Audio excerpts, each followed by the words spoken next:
यक्ष स्वरूपाय जटाधराय पिनाक हस्ताय सनातनाय दिव्याय देवाय दिगंबराय तस्मै यकराय नमः शिवाय।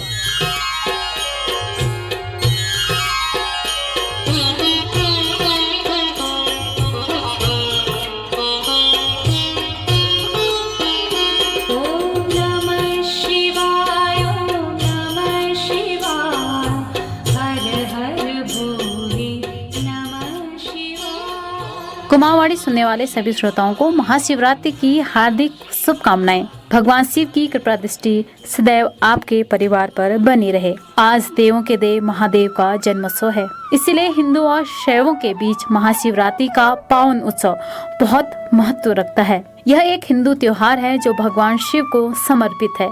शिवरात्रि उत्सव हिंदू कैलेंडर के अनुसार यह तो हर माह में आता है, लेकिन फाल्गुन माह के कृष्ण चतुर्दशी की शिवरात्रि को पूरे भारत में शुभ माना जाता है। इसीलिए इसे भारत ही नहीं विश्व के कई देशों में महाशिवरात्रि के रूप में मनाया जाता है। महाशिवरात्रि पवित्र हिंदू त्योहारों जो उपवास और ध्यान के माध्यम से जीवन और दुनिया में अंधेरे व बाधाओं को काबू पाने के एक स्मरण के रूप में चिन्हित है। यह शुभ अवसर वह समय होता है जब भगवान शिव और देवी शक्ति की दिव्य शक्तियाँ एक साथ आती हैं। माना गया है सृष्टि का आरंभ अग्निलिंग जो महादेव का विशालकाय स्वरूप है उसके उदय होने से हुआ है। यह भी मान्यता है इसी दिन भगवान शिव का विवाह देवी पार्वती के साथ हुआ था। आज ही के दिन ब्रह्मांड आध्यात्मिक ऊर्जा को आसानी से विकसित करता है। शिवरात्रि का पालन उपवास भगवान शिव पर ध्यान आत्मनिरीक्षण सामाजिक सद्भाव और शिव मंदिरों में सतर्कता के द्वारा किया जाता है। दिन के दौरान मनाए जाने वाले अन्य हिंदू त्योहारों के विपरीत शिवरात्रि एक अनूठा त्योहार है जो रात के दौरान मनाया जाता है। महाशिवरात्रि से जुड़ी कई कहानियां हैं। कुछ का लिंग पुराण जैसे कई पुराणों में उल्लेख किया गया है, तो कुछ कहानियां हमारे समाज हमारे क्षेत्र में प्रसिद्ध हैं। महाशिवरात्रि के पीछे क्या कहानी है उसको बता रहे हैं पंडित सुरेश शर्मा जी।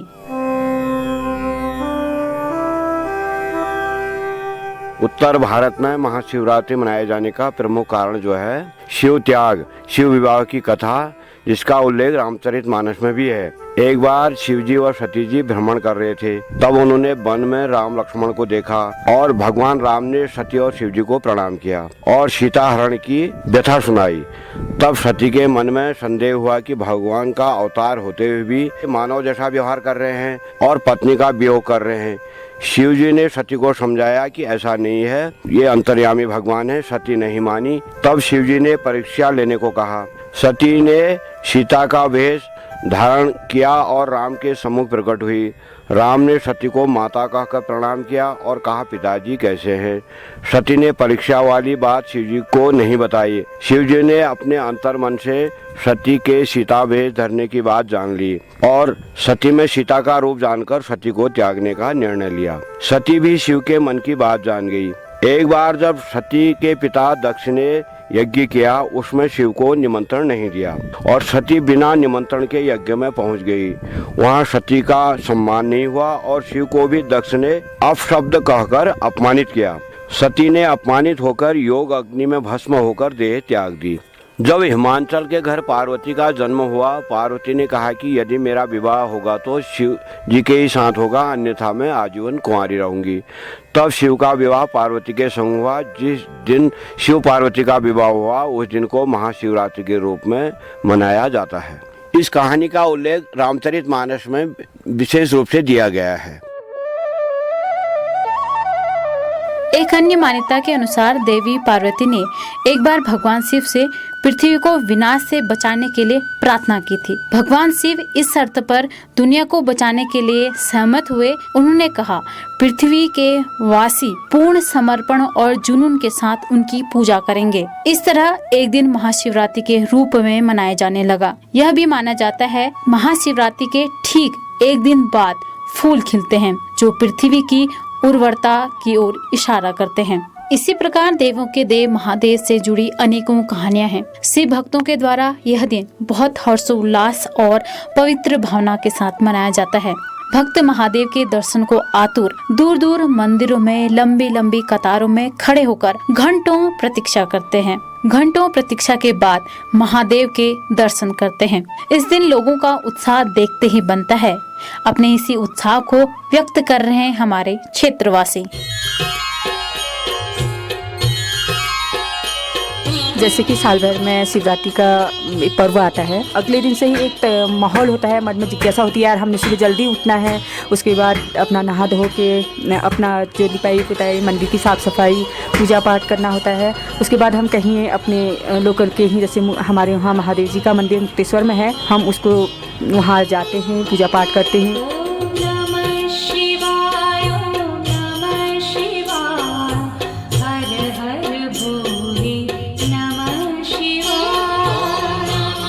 शिवरात्रि में गए वहाँ जितना भैर गाने भाने तो हम उसी के बहुत जितना गाने भा हित चना माला कटूर माला कटूर की सर करूल हित चना माला कटूर सोर की नहीं चना कटूरों को मनो हित चना माला कटूर आसमानी जहाजरी तो सब सहरा सहरा छोटो सर्प पानी की तीसले हिटवे चना माला कटूर।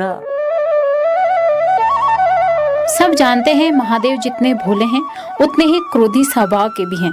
इसके बावजूद यह सबसे प्रिय है। हर व्यक्ति के प्रति समान व्यवहार के कारण ही भक्तों की लंबी कतार है। पुराणों में उल्लेखनीय है, जब जब ब्रह्मांड की संपूर्ण शक्तियाँ सारे देवता हार मान जाते हैं तो भोले बाबा ही उसका उपाय सुझाते हैं। महादेव अपने भक्तों के लिए वो हर काम कर जाते हैं जो उनके भक्तों के हित में हो। वो चाहे समुद्र मंथन से निकलने वाले विष के प्याले को पीना हो या माँ गंगा को अपनी विशालकाय जटाओं में धारण कर उसके वेग को कम करना हो, हर मुश्किल घड़ी में मार्ग खोज लेते हैं। कहते हैं शिव की आराधना बड़ी कठिन होती है, पर जितनी कठिन होती है उतनी ही लाभकारी भी। इस दिन शिवलिंग की पूजा अर्चना का विशेष महत्व है। पूजा पाठ अनुष्ठान नियम पूर्वक करने से महादेव शीघ्र प्रसन्न होते हैं। इस शुभ अवसर पर पूजा पाठ अनुष्ठान की सही विधि बता रहे हैं पंडित सुरेश शर्मा जी। शिवरात्रि के दिन पूजा करने के लिए सबसे पहले प्रातः स्नान कर करके और स्वच्छ वस्त्र पहन करके घर में या मंदिर में शिव पूजन हेतु जाना चाहिए। अगर हम मंदिर में जाकर के शिव पूजन करना चाहते हैं तो सबसे पहले स्थापित शिवलिंग पर पंचामृत से स्नान कराना चाहिए। तत्पश्चात फिर दुग्ध से स्नान कराना चाहिए। उसके बाद दधी से स्नान कराने चाहिए। फिर घी घृत से स्नान कराने चाहिए। फिर शिवलिंग पर शहद से स्नान कराना चाहिए। फिर शर्करा से भी शिव जी को स्नान किया जाता है। तत्पश्चात शुद्ध जल से शिव को स्नान कराना चाहिए। फिर शिव जी को वस्त्र पहनाने चाहिए। शिवलिंग पर चंदन और भस्मी लगाने चाहिए। उसके पश्चात अक्षत शिव जी को अर्पण करने चाहिए। फिर पुष्पमाला से शिव को आच्छादित करना चाहिए और 11 बेलपत्री कम से कम शिव जी को अर्पित करनी चाहिए। उसके बाद धूप दीप नैवेद्य और पान सुपारी शिव को अर्पण करना चाहिए। अंत में शिव जी की आरती करनी चाहिए। शिवलिंग की पूजा के दौरान दूध, घी, दही, शहद, जल से अभिषेक और बेर, फूल, पत्ती, बेलपत्र, फल से सजाने का विशेष महत्व है। इसके साथ ही आज विशेष व्यंजनों से भगवान भोलेनाथ को भोग लगाया जाता है। महिलाएं बड़े चाव से तरह तरह के व्यंजन बनाती हैं। महाशिवरात्रि में कौन कौन से व्यंजनों द्वारा शिव को भोग लगाया जाता है, आइए जानते हैं अपनी ग्रामीण महिलाओं से। जैसे चूहे के लड्डू बनाना, चूहे का हलवा बनाना और जैसे कद्दू की सब्जी बनाना, उनका जो गुड़ डाल के मीठे लड्डू बनाना और अच्छे अच्छे पकवाने जो भी उस दिन बनते हैं। फिर सारे लोग शाम को पूजा पाठ करके उसको सारे परिवार में खाना और पड़ोस में आदान प्रदान करना, ये हमारी परंपरा रही है पहले से ही कि पड़ोसियों को भी अपना जो हम लाए हैं हम उन्हें दें और वो जो लाए हैं वो हमें दें। इस तरह से हम सेलिब्रेट करते हैं।